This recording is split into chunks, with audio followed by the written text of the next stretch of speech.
Good morning, good afternoon, everyone. I am Naomi, and I'd like to speak more on the effects of ideal parenting in nation building. Based on my recent research, I have discovered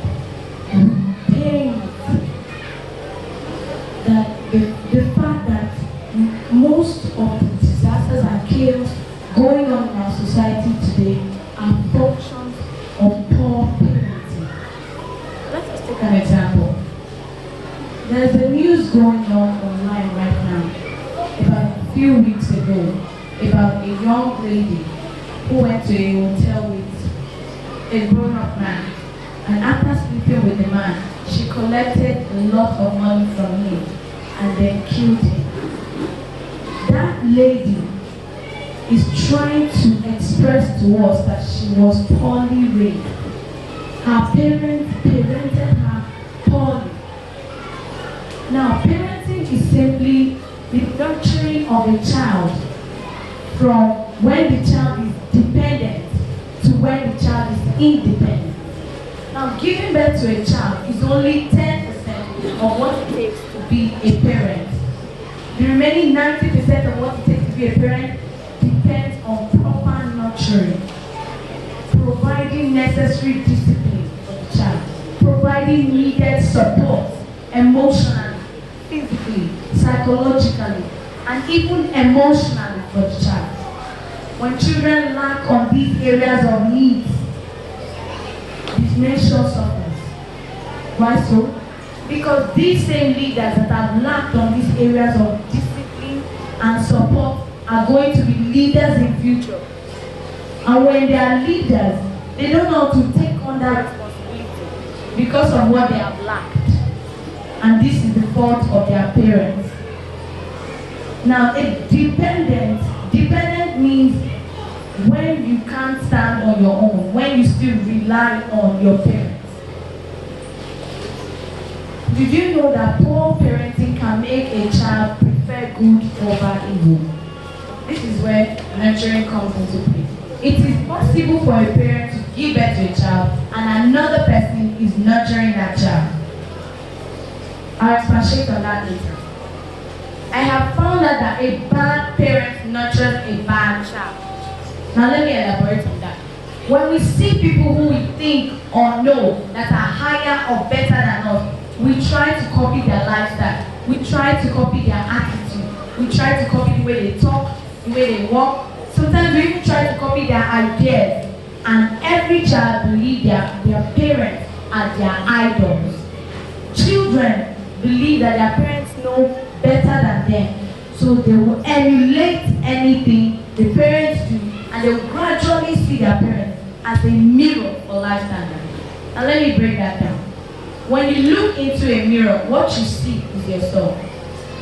So these children will gradually start looking into the parents to know the characters they should pick and the ones that they should leave. They will know that, oh, mommy dressed like this, which means dressing like this is right. I'll do that too. Oh, daddy talks like this, which means talking like this is right. I'll do that too.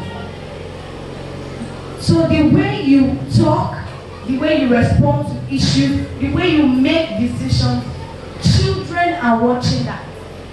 Your children are going to emulate you in every way because you are their mirror. They look into you to know what they are supposed to do. Now parents, do you know that from the age 1 to 10, you are the greatest book your child will ever read? And what are your contents? How do you talk to people? How do you dress? How do you relate to other people? How do you make decisions? How do you react to other people's feelings? Your children are watching these things. And whatever you do is the same thing that they are going to emulate. Going back to what I said at the beginning, it is obvious that bad parenting can cause a lot of damage. Especially if those parents probably emulated their own parents' bad behavior without being corrected. Let me take an example. When we are crossing the road, sometimes we see beggars. We see a father, mother, and probably all the children begging. Now these parents that have also introduced their children into the business of begging probably copied these things from their own parents. And those their parents copied it from their own parents. So they will gradually continue in that state, that line of begging. And they will teach their children that the only way they can succeed is to continue begging. They will never see anything else that is better than begging. And their children will also start begging.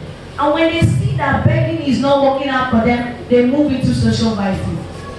We have herdsmen everywhere today. We have kidnappers. There are armed robbers. There are rapists on the streets. They are everywhere. Parents that emulated their own parents' bad behaviors without correcting their children will certainly mislead them.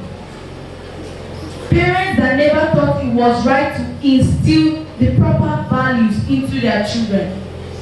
Parents that never thought it was right to understand their child's line of understanding will mislead them. And sometimes these are the same parents who will look back and ask the question, where did I miss it? And my answer would be that time you never cared to teach your child well, you missed it. That time you never cared to understand what your child thinks, you missed it. That time you didn't follow up with your child's line of understanding, you missed it. And you will continue to miss it until you take responsibility for your failure as a parent and try to correct it. Moving on, all these regrets as a parent can be avoided simply by raising your child ideally. Now when I say raising your child ideally, I mean raising your child in a good manner, raising your child in a responsible manner, teaching the child about things that are wrong and how to avoid doing bad things, teaching the child the right morals. Let's take an example.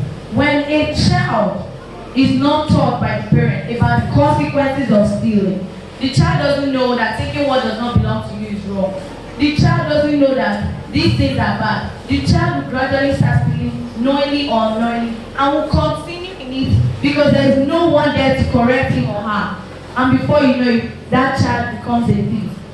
And so we see many social vices today in our society. We see kidnapping, we see rape, we see theft, we see murder, we see cultism.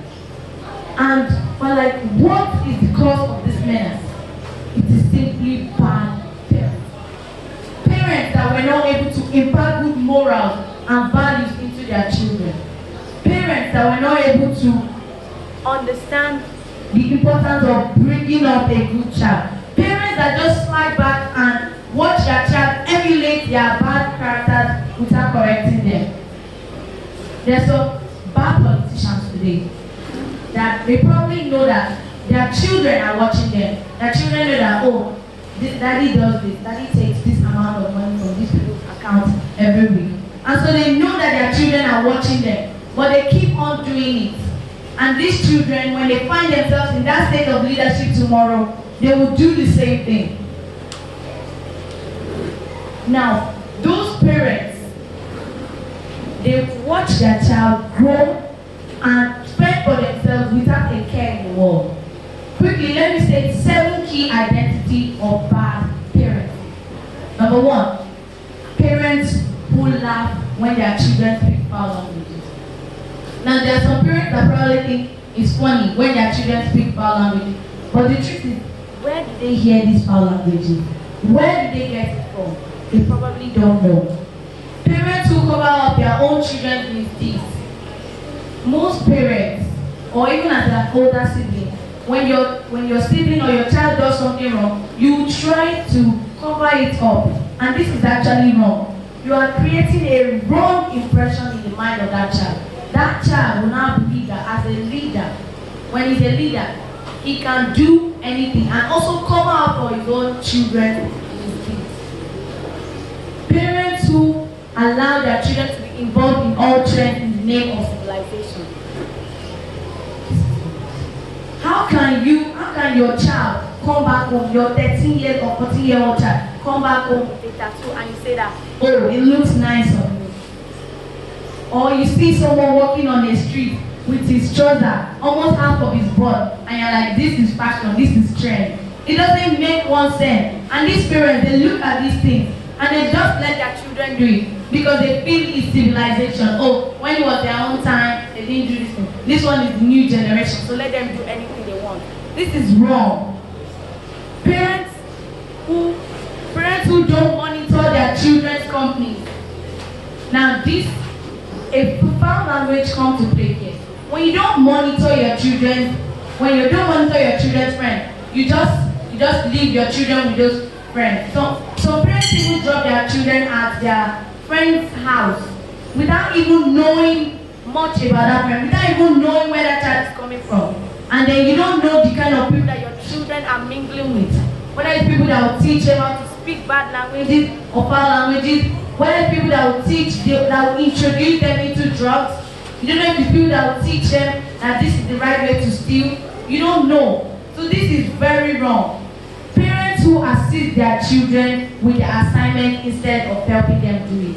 Now, today, some leaders can't do anything on their own. They pay people to help them do their thing. This is because when they were young, their parents never taught them how to do this thing. Their parents only helped them do it, then they submit it to school. So now that they are leaders, they find it difficult to do it by themselves. They need people to help them. A parent should decide things not always in favor of their children. A parent should nurture a child responsibly. A parent should not spare the rod. A parent should train up a child in the way the child is actually supposed to go, so that you can look back and say to yourself that you have been an ideal parent.